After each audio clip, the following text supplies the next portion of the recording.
Welcome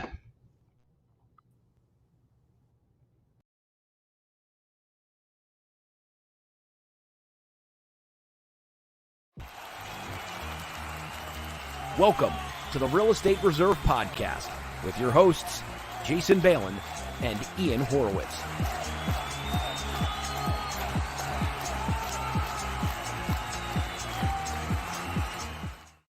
What's up? What's up? What's up? How's everybody doing?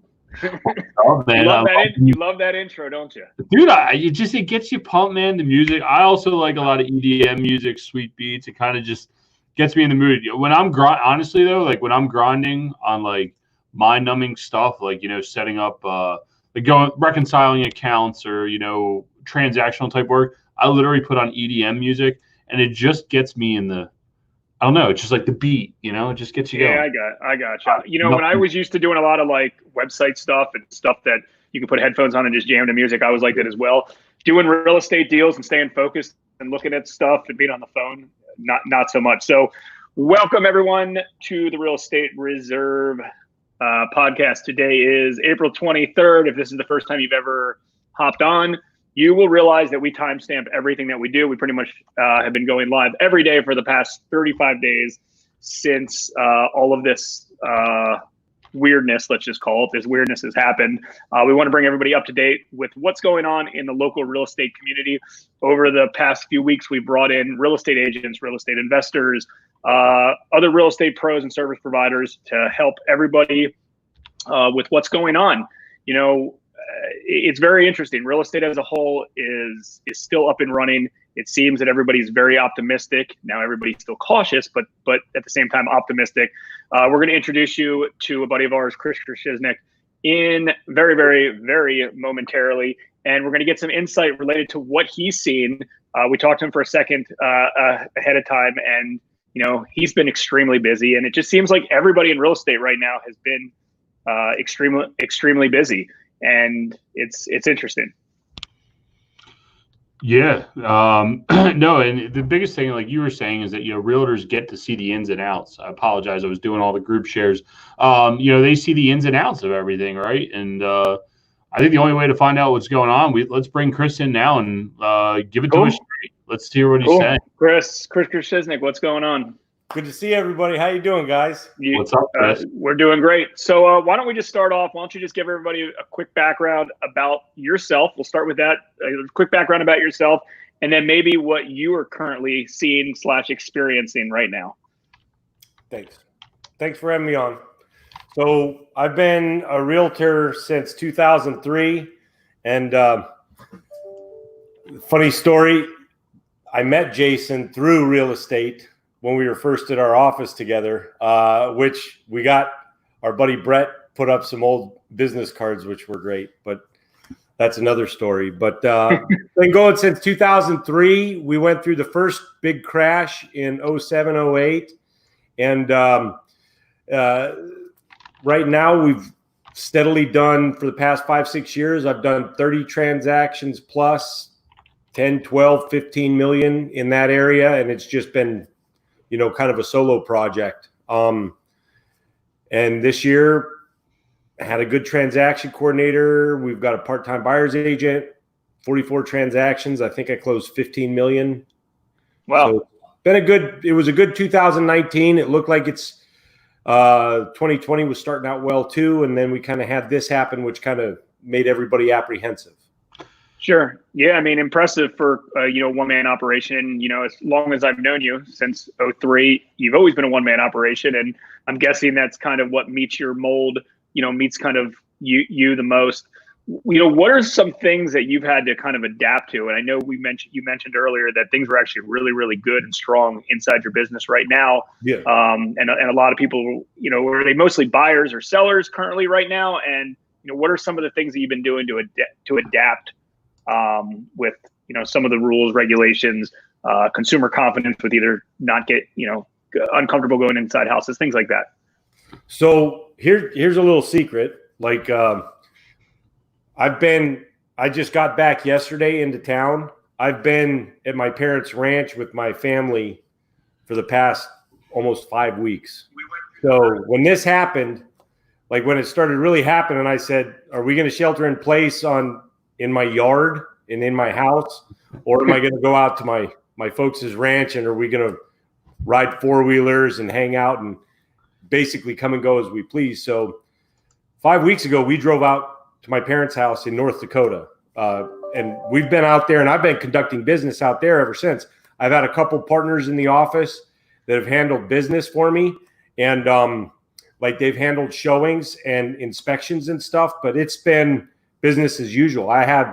Since I left for North Dakota, I've had 1 settlement, I've had 2 listings ratify, and I've had 4 buyers ratify purchase contracts, one of which is a short sale that we got approval on within 10 days. Wow. And then you did all that from in North Dakota? Yeah. I mean, it's either that or I guess from his house. Here, what's the difference, right? I guess that's the advantage of the world we live in now. The beautiful thing about what's happened in real estate in the last recently is like you can literally do almost, except for showing a house, you can do everything on my phone. I don't have to go to the office. Me and Jason used to hang out at the office like 6 hours a day. We'd go get lunch. We'd do something. We'd have to go to the forms cabinet and get all the forms and crap. We don't do that anymore.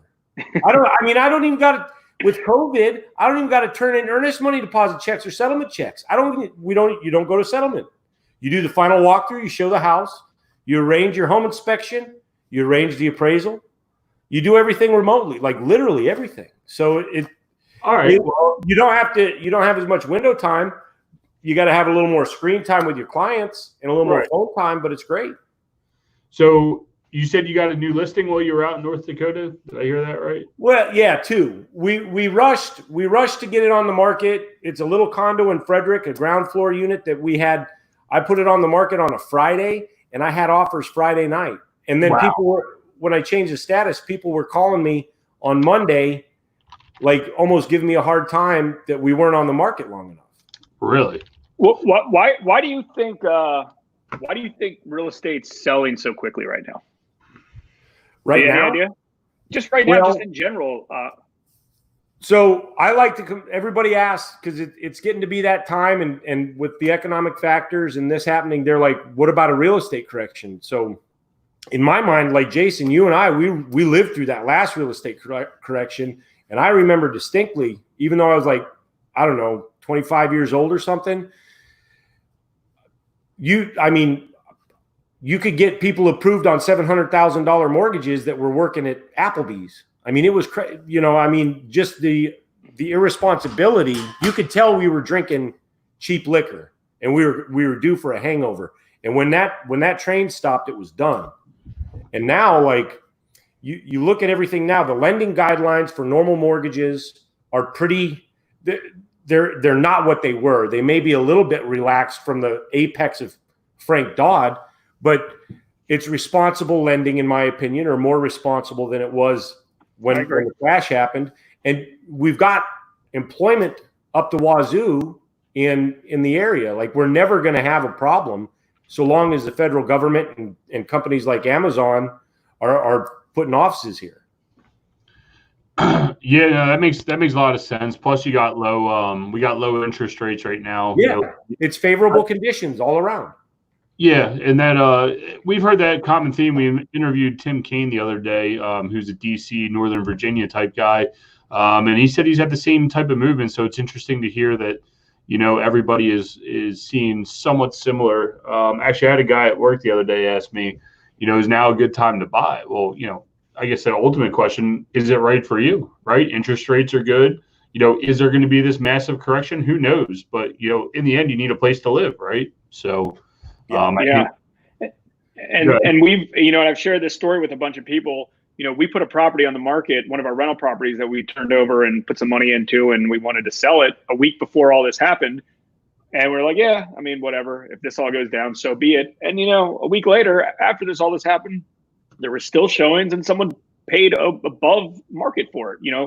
And we reached out to him because I was really curious. And he was like, this is the house that I want to live in. Interest rates are low. I don't know if he had a thought process if the property would decrease over time or not decrease over time. But let's say it does decrease a little bit over time just because consumer confidence with this. And we haven't seen that happen, but let's say it did. Cheap interest rates still help. He was able to lock in and get a cheap interest rate, and it made a lot of financial sense to him. So, who knows what happens if interest rates, end up trending up higher. They haven't, obviously. And I agree, like, money's not given away. And it's not the easiest thing to get a home loan, but like they're out there, and for qualified homeowners, they're available, and that's usually the driving train of the real estate market in general. Is when you do a flip or you're a homeowner, can your next buyer get a loan? Yeah, I mean it's any market. What I'm selling. Does it have demand? Which means in real estate is like, can a buyer get the financing? Does the house appeal to buyers? I mean, it's simple supply and demand. The conditions at this point in time in our area are, and they're not going to, it doesn't look like any of those conditions are going to change too drastically in the foreseeable future, which is why you still see people wanting to buy property. They probably right now look at this as a temporary thing. Do you think we're going to have a mini boom come the economy opening up in the next, this summer, based on there's just not a lot of active listings? We've been watching trends related to, whatever listings going on the market, and there's just not. And if, I can only say from what I've seen in neighborhoods that I'm active in, just doesn't seem like a lot of properties are going on the market. So do you think because of that, there will be a little interesting spike in the summer? Yeah. So when I still send daily updates to my buyers and to my sellers. So I get to see like a macro of what's happening and how many listings are coming on and what's getting absorbed. And the amount of properties that I send to people is definitely down. It hasn't spiked up like it normally does in April. The price ranges where you see that most is those jumbo loans where sure. Properties are jumbos. I think that is going to be, once that breaks, I think that's going to get uber competitive. Like once that logjam breaks, we're going to have a lot of business in that 500 plus range, in that 700 plus range and higher. Sure. Yeah, no, that's interesting, because typically what happens, and if you recall, as 07 or whatever, higher end stuff typically gets hit a lot. The lower end stuff gets hit a lot. The condos, the kind of the unique types of projects get hit a lot. But again, that's all relative to the area, and it's interesting. I said a comment yesterday that not many people agreed with, but in general, I believe, and Ian likes to say that I believe that DC area is insulated, and I don't believe that. I believe it's more insulated than other areas of the country, obviously. I mean, guess what? The federal government, the majority of those employees are still still getting paid right now. So it is fortunate that a lot of that's in place, but also in general, two things. Number one, there's not all that many areas in the areas that we kind of all operate that the difference between how much you can rent a property for and your mortgage on a property that you purchase it's just not. If I went to go buy, if you went to go buy a property for $500,000, the rental rate in that area would be $2,800 or $3,000. If you went to go buy a property for $300,000, your rental rate's potentially, $1,500. So because of that, go ahead. I know you want to jump in on this. I just had a Zoom appointment with a buyer. He's him and his fiance are looking in DC and like Rockville area, like something along the red line for a condo. And they're like, well, we want that rental, we want to be able to rent it out. And it's like, well, number one, don't get an FHA loan. And number two, put 5 or 10% down. And in 3 years, you'd probably be able to rent it out for positive cash flow. It's uncanny how correlated those things are.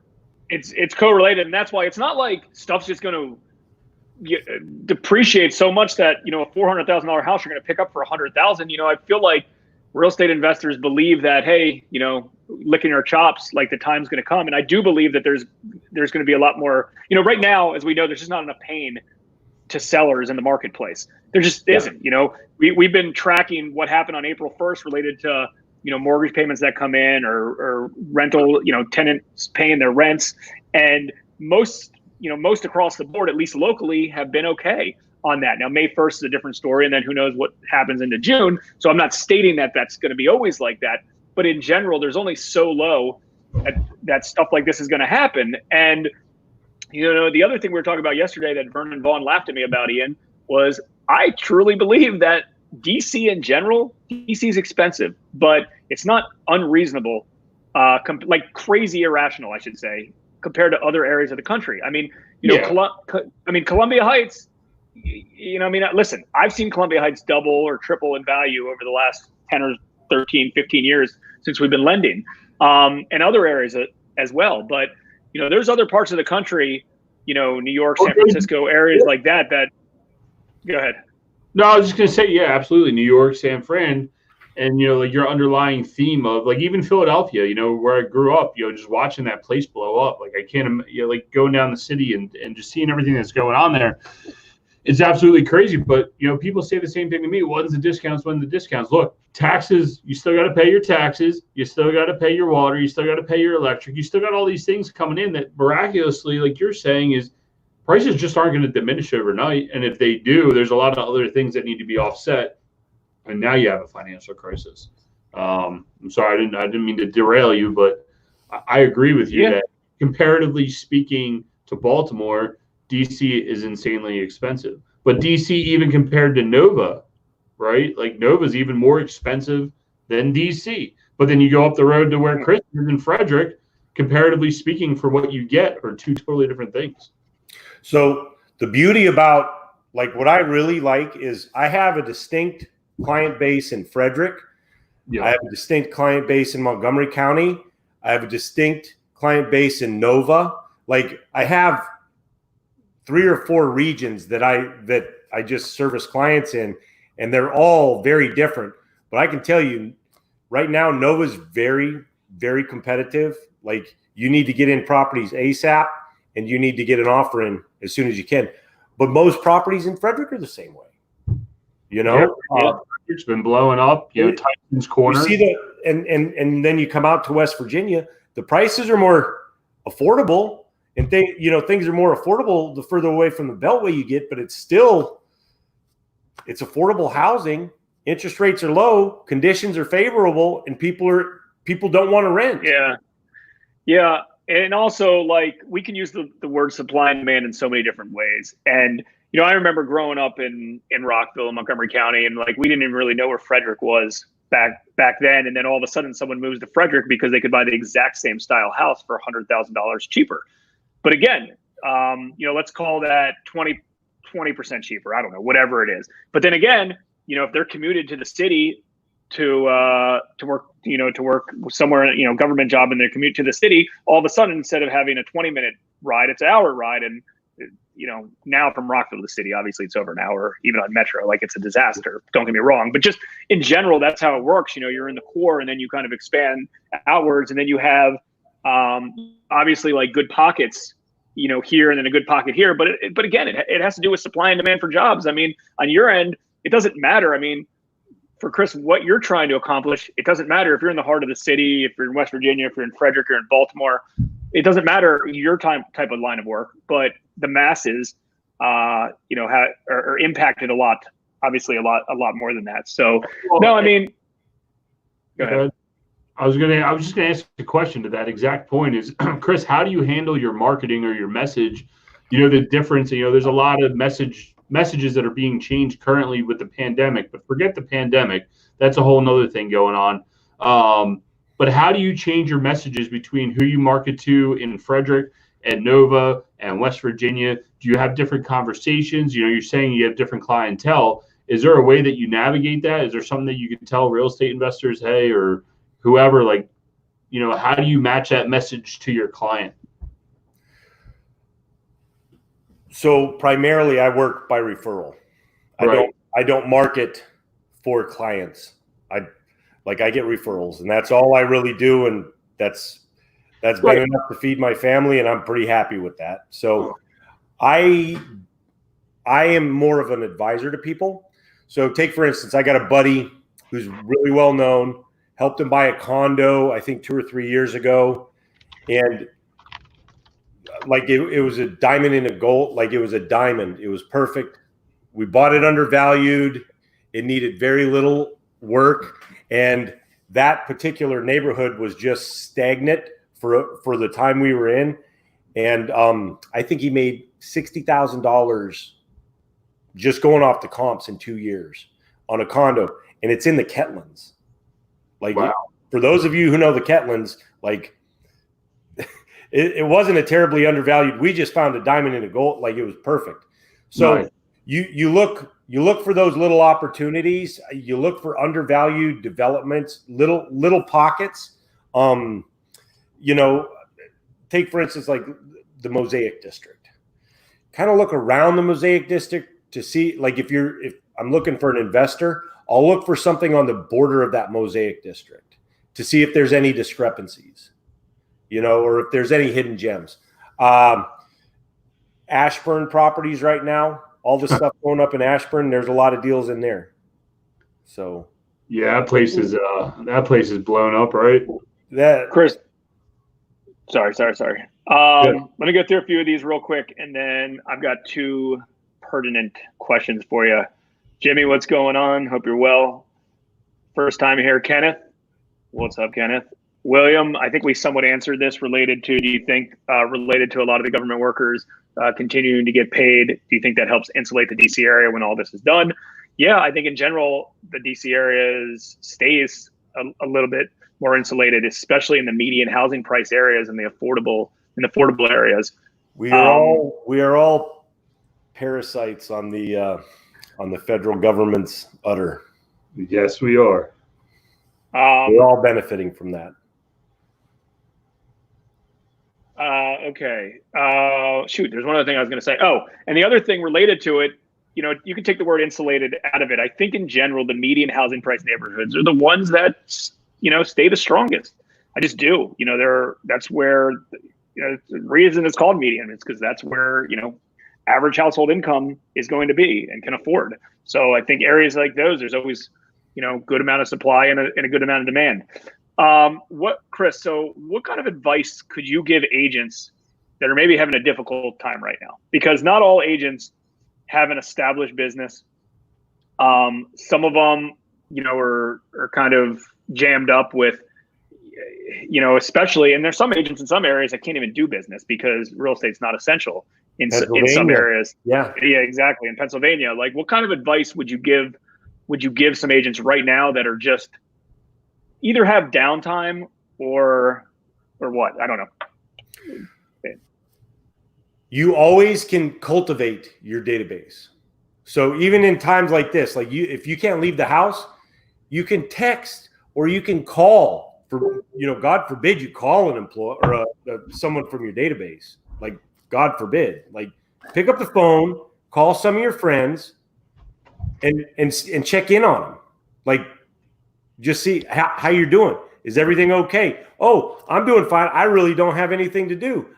My buyers are kind of on the back burner, and I don't have anything to do right now. But I do anticipate us having some really busy months ahead once this whole thing. Like, just get into conversations with people. And if you don't know who to get into a conversation with, look at your phone.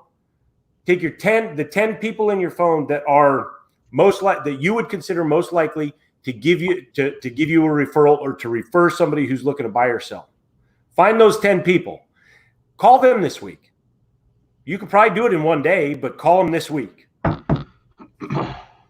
Yeah, interesting. I mean, good stuff. Just without pressure, contact, see how your people are doing, and get to know them, and you'll stay in front of them. You can do some stuff on social media, like this is great. You could do it. My only thing with social media is people end up spending hours on social media and accomplishing absolutely nothing. Yep. It's very easy to think about it, but like, you can sit there and do that all day long and it won't accomplish anything. You've got to be productive on social media. Yeah, that is 100% a fact, and it kills me to jump on here sometimes and do these things because then I'm like, oh, I'm down a wormhole. Let me check the comments. How many views do I have? Oh, look at that video. Shoot. But I think you guys are doing awesome. Like, stuff like this you're providing content, which is good. You shouldn't consume content. You should provide it. Exactly. And then that's something I was going to say back to you is that, you talk about seeing, feeling, touching, and we can't do the feeling or touching, but we can do this, kind of do the seeing. I've been listening to a few podcasts. I like to consume some content up and down, going to the office, is that, a lot of people I've heard recently over the past few days is say, check in on your investors, check in on your tenants, check in on your contractors, check on whoever. It's the same exact message. Absolutely. We're all people. Jason will like this one. I sent it to a group text that we have, is that Simon Sinek. I don't want to refer another podcast, but I'll put it out there. How I built this. Guy Raz interviewed Simon Sinek for 20 minutes, and that's the exact thing he said. I'm reaching out to my team members, finding out what's going on, and saying hi. I'm saying hi to my clients. I'm saying hi to everybody, and it goes a long way right now. Yep. I think you can, sum that up in like 3 different activities on a per day basis. Number one, reaching out to all your employees, reaching out to your staff, reaching out to your sphere of influence, reaching out to your clients. I mean, we do that on existing clients and our current portfolio just to see what's up. Hey, we're here. We're happy to help you out. We'll show you value. We want to make sure we're in front of you. That's slight offense and defense at the same time, right? I can help you if you have anything new, if you have any issues, especially for more, someone who owes you rent or owes you interest or whatever the case is. You can play some defense on that. So that's the first thing. The second thing is obviously being proactive inside your current business that you have, right? I mean, we've been busier than ever with opportunities. Now, obviously, a lot of it is kind of weeding through, as many as possible and making sure we're able to do the best ones. But in general, you can give maybe a little bit more of individual attention to current clients right now and show as much value as possible. I also would overlap providing content for them as well, things like this. And then number 3, learning and educating yourself on a regular basis. I mean, I did a lot of that for the first week because I felt like I had some downtime. Literally the second week of March, and I was super excited about it. I was like, cool, I'm going to be able to catch up on podcasts. I'm going to continue to educate myself because I try to do like 2 hours a day of that. And lately, and one of the goals that Ian made me set last Friday was I like to do 2 hours a day, and currently I've only been doing about an hour a day. So since then, Ian, I'm back to 2 hours a day. There we go. We hours of the night and morning because I want to get that education in, because this is a good time to do it. If people have free time or if they're not busy to do that. And I would even add, and I don't know which one this jumps in, like this is the time to go all in on marketing. This is the time to like put strategies in place moving forward. You literally have, like some of us don't have transactions. So like what else can you do? Yeah, I get it. If you don't have transactions and you're a real estate investor or a real estate agent or an appraiser, and you're not allowed to go appraise properties right now, go figure out a marketing play immediately. Create your strategy right now. And that could be as easy as texting or emailing or calling people like Chris said, or it could be like, I'm going to put together a marketing campaign. I'm going to learn Facebook ads. I'm going to learn Google ads.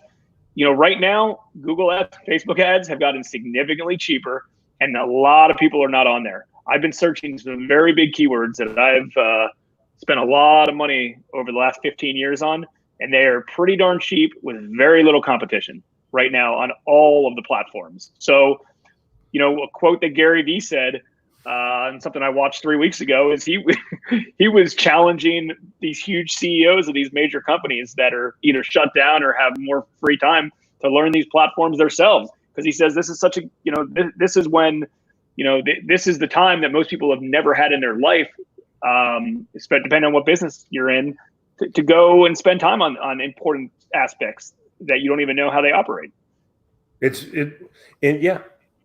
Like you have nothing more productive to do. Learn your systems. Like this, I wish I've been appreciative of this last month because it's like, I don't have to go to wrestling practice. We don't got to go to basketball practice. We don't got to like all those extracurricular activities. Everything just came to a screeching halt. Now you can really say, okay, I'm gonna like block my day out, get this stuff done. I'm gonna allow myself this time for this, that time for that, and here we go. And if you can do that, like, man, That was going to lead me to my next question too. I was going down that same road. Oh, do you want to ask that question? Wait, let me answer TJ real quick. Yeah. TJ, so if you have a property under contract that you already secured, you're trying to find a hard money lender.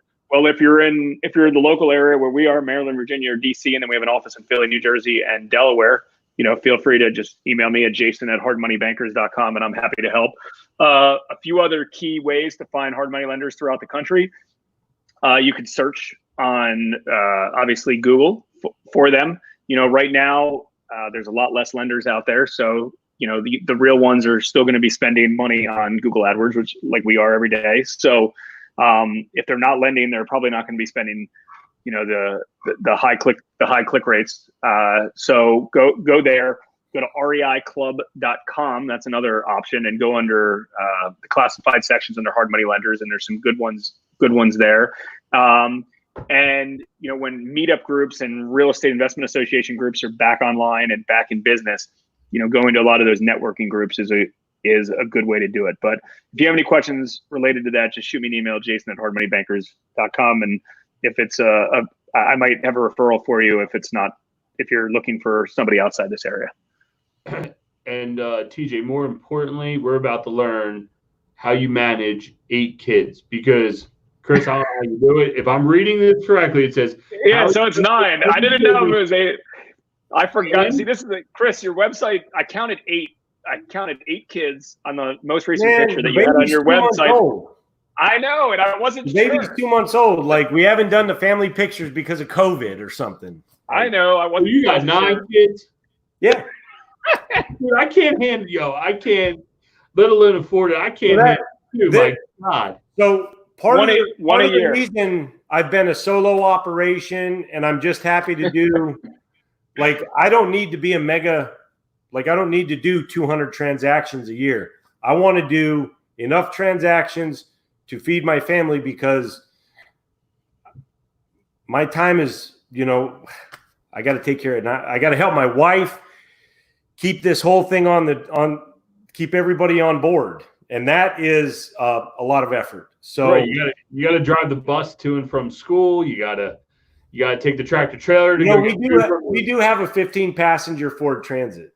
My man, that is he had 0 kids when I met him. 0 kids, and then he popped out 1, and then pretty much every year, just a new one came out. Every other year. Wow. So that's what it comes up with every other year. Like, for a kid, I graduated high school from North Dakota. I grew up in a town of 400 people. I went to the Marine Corps. I spent 4 years out in California. I met a girl from Maryland. I never lived on the East Coast before. So when I was getting out, I said, let's go to the East Coast. Let's see what happens. I got into real estate, and no college education, less than a year in the state. And I hit the ground running, and it's been great ever since. It's not easy all the time, but it's like, I consider myself very lucky. It's been a great trip. Yeah, no, we're lucky to have you on here and interview, and thank you for serving the country. Obviously, that's number one, and number two, that's awesome that you take care of your family. I'm glad you enjoy the East Coast, because the West Coast is a little rough. So. You got kids, Ian? I have 2. Two's you got entertained too. Two's amateur. Yeah, it's amateur. Jason, you're twins, right? You got twins, and then me, yeah. What? 3 yeah, total. You're 3, right? Three's. You go from man to man to zone. Right. So you got to kind of figure out how to navigate that. 2 is like, you get this one, I get that one. And 1 and 2 are easy because there's enough adults to grab each one of them. When you have 3, I went from 1 to 3. So all of a sudden it was like, oh, the 2 of us can manage 1. Now we have 2 kids to manage 1 adult. So it's complete opposite. Well, yeah, I don't know. I'm not putting anything on record. I'll leave it at that. So, so since you do have 9 kids, what systems do you put in place? I respect, I 100% respect that mentality of, hey, I just want to do enough to support my family, and I'm good with that. I don't need a mega operation, but you still need to manage the transactions. Is there any websites or any technology that you've implemented to help you remain a one-man team, or one and a half? About 3 or 4 years ago, I realized that I can't properly service my clients anymore just by me. So as your kids get older, they get more involved. Number one, as you get more kids, and as those kids get older, they need a little more attention and a little more time. You can't just say, "Oh, Daddy brought you home a candy bar because you were well behaved." You have to you got to go out on a daddy-daughter date. We've got to do things here and there. So I didn't have the time. I had more clients, and I had to devote time to the family a little bit more. I just realized that I can't serve my clients. So I was looking for a transaction coordinator for 6 months. I got a lot of referrals from people, a lot of recommendations. I settled on a transaction coordinator based out of Denver. I think it's the coordinator team. I could probably message you about it later. I could put it in comments later. But yeah, comment that. That's a good resource, I think, for any real estate agent. And I can tell you the one I've had so far for the past year, I've just had an exclusive one assigned to me. She's been just dynamite. It's a virtual one. I pay per transaction, and from contract to close, 80% of the administrative stuff done. I don't even got to worry about it. I just get an update on it. It's all right, good to go. It's just taken so much off of my plate, and it's made life easier. I can sit there and pay a little bit more attention to each of my clients, and before we go under contract, I can really give them confidence. Look, this is a good decision, or we should price at this price because look at this little thing. I can really sit there and focus on each transaction this way, and that's helped a lot. So it's nice. It's been a really good thing. Nice. Ian, we got anything else for Chris before we check Instagram to see if there's any questions over here? There's not. I mean, that's why he doesn't have any employees. He's got 9 kids to stuff mailers for him. When I send out my calendars, when I send out the magnets, yep, they always get a kick out of it. It's like a little assembly line. I should actually that should be something I should actually Instagram or something one of these days. Absolutely, make content. Pretty fun. Make content around it. It's like when I used to brew beer. They wanted to help me bottle the beer, and they wanted to crimp all the bottle caps on. Yeah.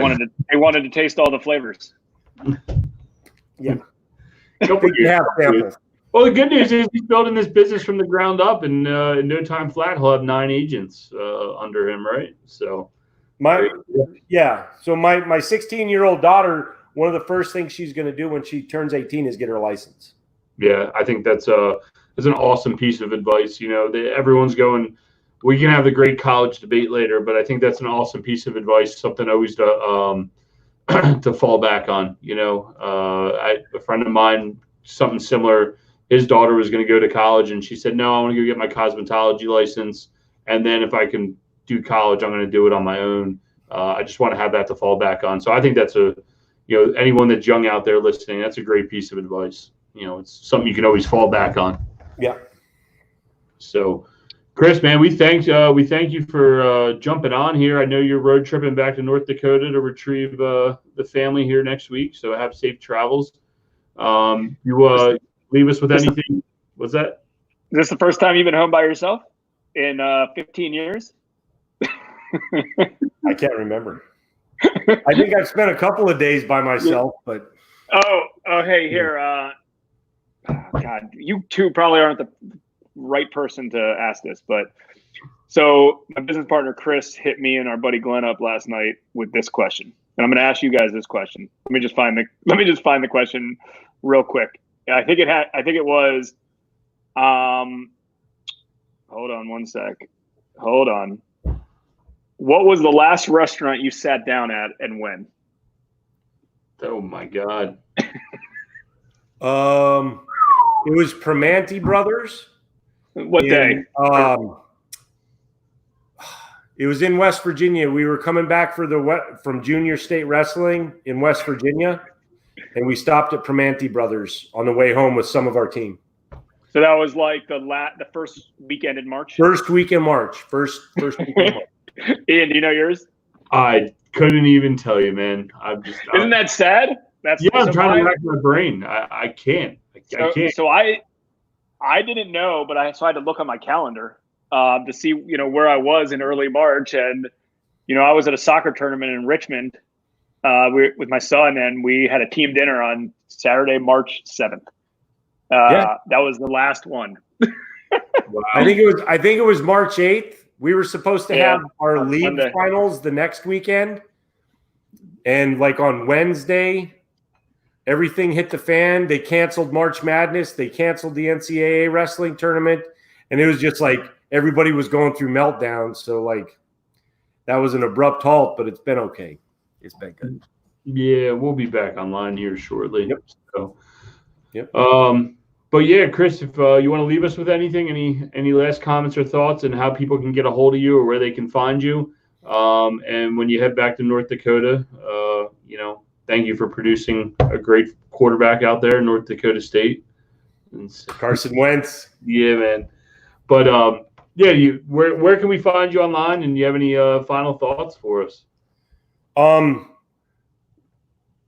This is we'll be fine. I think the second half of the year is going to be, barring any major things, I think the second half of the year is going to be a very good year for home buyers and home sellers.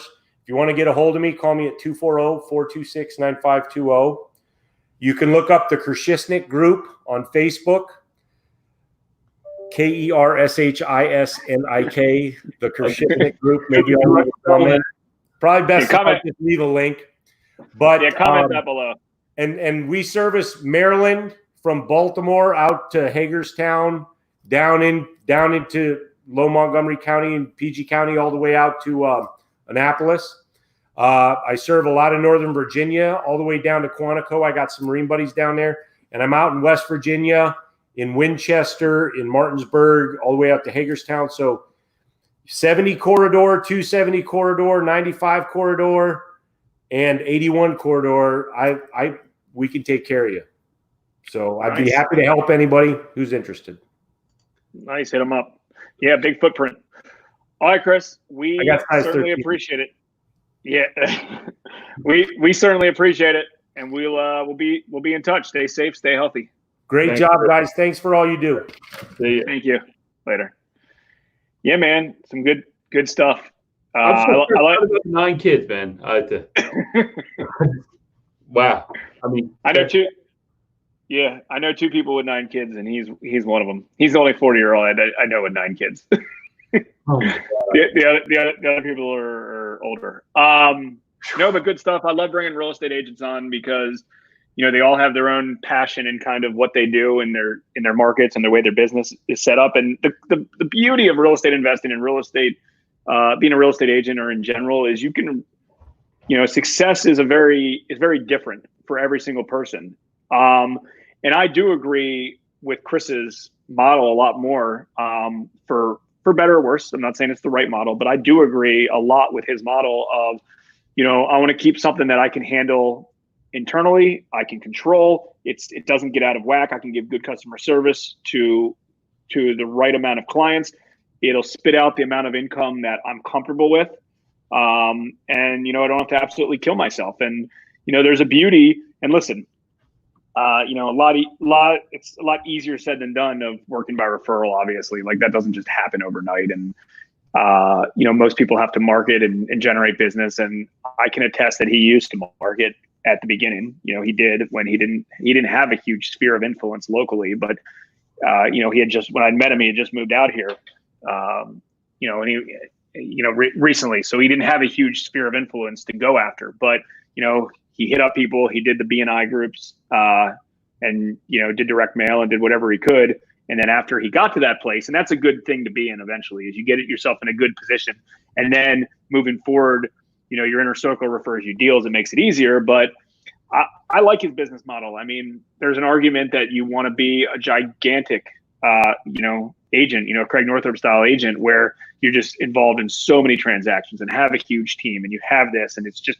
a kind of a giant business. And that's okay too. I'm certainly not against that, but it just depends on who you are and what you want to do. It's the same thing with real estate investors. You can make a really good living flipping 4, 5, 6 properties a year, wholesaling a deal here and there, buying a few rentals as a one-person operation, or maybe even less than that.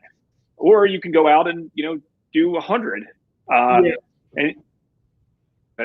No, I was just saying, I just have a lot of respect for guys like Chris, even my business partner,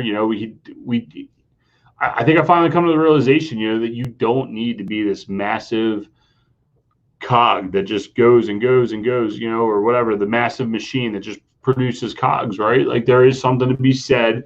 And Chris is in a really good spot now that he's not Mr. I need every single agent under me. I don't need this massive group. He's probably in a better position than most because he gets to service the clients he wants to service. So long-term, that's great for him. And B, the fact that he doesn't have a massive marketing budget, a massive overhead, a massive everything else, it puts him at more of a competitive advantage right now, comparatively speaking, to say some of the bigger teams. He's not sweating bullets. People aren't helping shit. It's just, all right, I'm Chris. I'm here to do some deals, and when I find them, they're going to work out for me, and they're going to be great. So unfortunately, if someone wants to, he's never going to be able to autopilot that business. He's never going to be able to sit on a beach, for a year straight and still conduct business and get the same paycheck and income coming in. But, people think they want that, but they really don't. And the people that do have that ability to do it, they'll never do it. And the people that don't have that ability to do it want to do it. So, he's happy with his setup. Yeah, and a guy like Chris, you can tell he has purpose and meaning in his life. He knows his why, right? And, do you see a guy like Chris or myself or you ever going to the beach and turning it off for a year? There's no way. A man without a purpose is dead. I heard that statement. I was like, man, that resonates, because I always dream. Everybody has that dream of saying, living that lifestyle. But I think a lot of us will be so unfulfilled if we don't have something going on and we don't have a purpose every day. I think if you feel your why and you understand who you are and what makes you go, which Chris obviously does, and we hopefully all we do, I think it really helps drive your bottom line, and it drives where your business is going. And I'm still, now that you've mentioned restaurants, I just realized how hungry I am, and I still can't think of what the last restaurant I was in. Yep. So if you're just hopping on, answer this question for us in the comments below. What was the last restaurant you sat down at, and when? That was a question that was asked to me yesterday.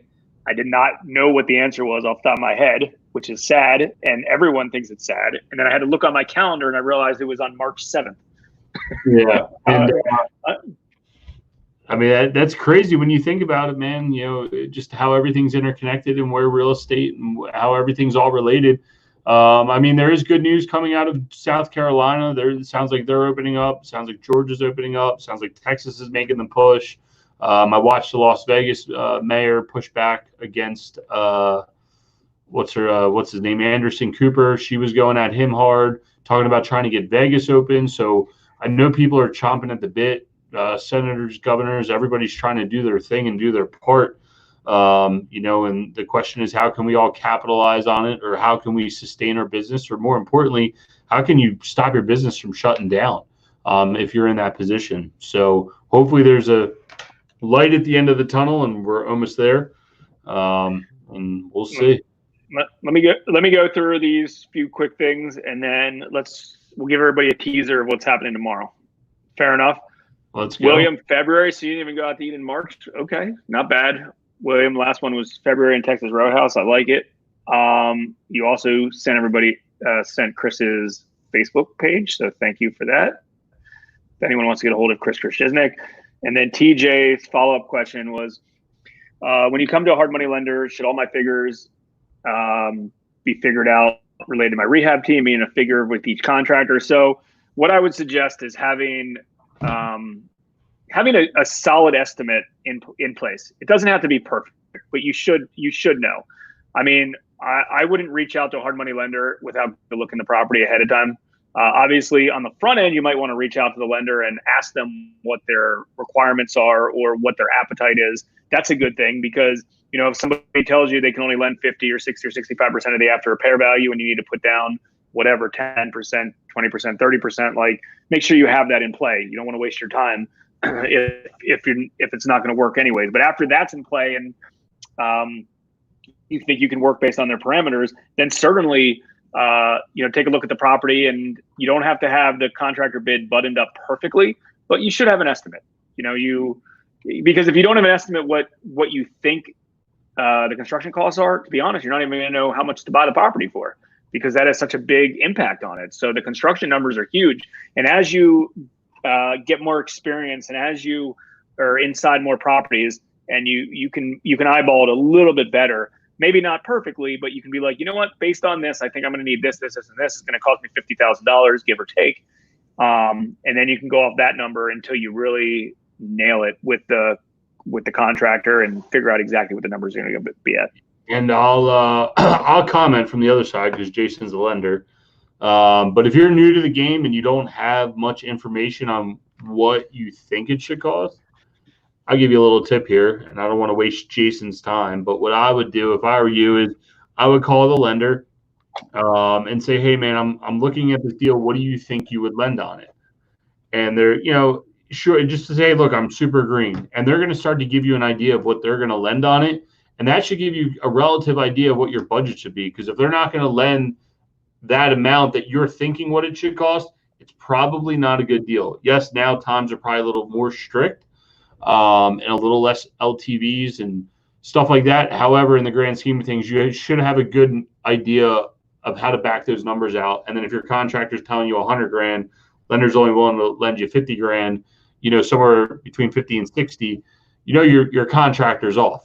In the grand scheme of things, the lenders don't want you to fail. So if you see that, that's a good way to gauge it. The other thing is do the 3-bid method. Go out, get 3 bids. You don't like those 3 bids, go get 3 more bids. And eventually the data is going to tell you what's right and what's wrong. That's right. The quickest and easiest way and the great way to build a relationship with lenders. Now, don't call them with every single deal you have and then don't do any. But go shop around a few deals that you think you want to do and see what they say, and then just kind of work your numbers out from there. And then you're starting to build rapport and relationships with lenders and contractors. So that's my tip. That's kind of how I got started. You got to go out and ask questions. It's the best way to do it. So I commend even jumping on here and asking a question. Give everybody some insight. What time are we on tomorrow? 1:30? 12:30 tomorrow. Jerry Lott. Let me check my calendar. Yeah, going golfing, go to the movies, eat, get something going on. Go ahead. Jerry Lott's 12:30 tomorrow. CSSI. Don't ask me what it stands for. Cost segregation something. He's going to jump on here and tell us as real estate investors how we can save additional tax money. The new CARES Act. I got to look up here. The camera's here now. The new CARES Act is actually providing real estate investors potentially with a huge tax savings and look back. We're going to discuss that. He's going to do a good 20-minute presentation with an actual case study of a property and how somebody saved, I think, 6 figures plus on their taxes on a $2 million deal, which is huge. So that'll be super exciting. Check that out. So I'm excited to have him on here tomorrow and see where he takes that conversation. We're actually new. We just started using his services. So I might be a real life case study here in a few months. But I'm super excited to find out more about it. And he knows he's not allowed to sell or pitch or anything like that. This is we don't do any of that stuff on any of these. That's not the point. The point is it's a new concept, and it's a concept. I'm curious about the concept. So it's a concept. I mean, in general, it looks like this. So, and we explained this a little bit yesterday, and Ian's kind of going through it with him now, and I'm just kind of hearsay. But what it seems, what's it called? Cost segregation. Is that right? Yeah, cost segregation. Okay, so it's exactly kind of what it sounds like. So, for instance, your typical rental property, you can depreciate over a 27.5 year period. But apparently what happens is a company like theirs will go in and kind of audit your setup based on properties. And there's certain items in your property, capital improvements in the property, that you could potentially depreciate over a shorter period of time, which could potentially benefit you. So for instance, let's say it costs you $8,000 for a new roof. Instead of depreciating that over 27.5 years, you might be able to depreciate that over 3 or 5 years and get a quicker, immediate benefit of that. But on the on the other side of it, you might not want to depreciate everything in year 1 or year 2 or year 5. You might want longer term stuff. So I guess they have software and tools to analyze it, to see what's works the best based on your situation. Yeah, that's what it sounds like. And if anyone wants to search it, do some research. So when he's talking tomorrow, you have a better idea.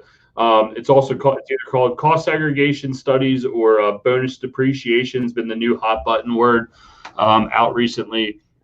So I think when we had the tax change here a few years ago in 2017, that became a big popular word about bonus depreciation.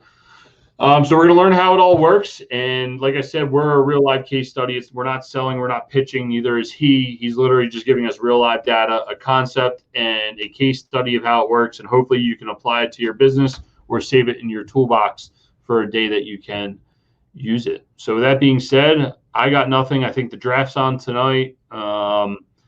I wonder who's going, that's what we should ask everybody. Who do you think's going number 1? I mean, I think it's pretty obvious, but if Glenn's still on here, maybe he has some insight, but I would assume Burrows is going to Cincinnati. And I think for all you DC guys, sounds like, what's his name from Ohio State, Chase Young. Is his name Chase Daniels? Young, Chase something. The defensive end most likely will wind up at the Redskins, which me as an Eagles fan is probably not a good thing. So, yeah, you're asking the wrong person. I have no idea. Are you not a football guy? You can ask Glenn. I'm waiting for Glenn to jump. I'm in the sport of personal finance, business, and marketing. Those are my hobbies. Well, fair enough. That's fine. We'll catch you guys tomorrow. Yes, and I can't debate that one. I mean, so. I do follow sports as well, but I'm not like fantasy craziness could give a crap. Yeah, and listen, man. You know who explains the fanatic?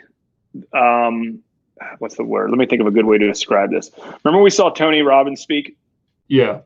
You know what I'm getting at? Related to how people are focused on the wrong things.